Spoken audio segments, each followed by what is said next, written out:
ட்ரிப்போட second day Thirparappu ஃபால்ஸ்க்கு தான் போயிருந்தோம். இங்க entrance fee, swimming pool, locker room, dressing ரூம்னு எல்லாத்துக்கும் ரொம்பவே கம்மியா ₹10 தான் சார்ஜ் பண்ணாங்க. மெயின்டெனன்ஸ பொறுத்தவரையும் ஓகேன்னு தான் சொல்லணும். இதுல அவங்கள சொல்லி எந்த தப்புமே இல்ல. ஏன்னா நம்ம மக்கள் குழந்தைங்க டயாப்பர்ஸ், பழைய துணி, நாப்கின்ஸ்ன்னு எல்லாத்தையுமே டஸ்ட்பின்ல போடாம அங்கங்க அப்படியே கீழ போட்டு போயிருந்தாங்க. ஸோ அங்க போய் குளிக்கும்போது நமக்கே ஒரு மாதிரியா இருந்தது. இதனால மத்தவங்களுக்குமே நெறைய இன்ஃபெக்ஷன் ஆகுறதுக்குமே சான்ஸ் இருக்கு. நம்ம வீட்ல ஒருத்தர் குளிக்க போற இடத்துல யாராவது ஒருத்தர் இப்படி பண்ணியிருந்தா நாம அக்செப்ட் பண்ணுவோமா? இல்ல நம்ம வீட்ல தான் பாத்ரூம்ல இப்படியே போட்டு வச்சிருப்போமா? செய்ய மாட்டோம்ல.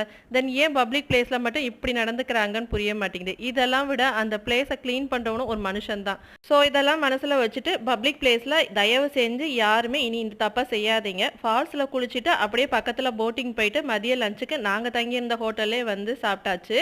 ஈவினிங் மேல அப்படியே பீச்சுக்கு போயிட்டு அங்க கொஞ்ச நேரம் கால்லாம் நனைச்சிட்டு அங்க கொஞ்சம் ஃபோட்டோஸுமே எடுத்துட்டு நைட் டின்னர் முடிச்சுட்டு அப்படியே ரூமுக்குமே வந்துட்டோம்.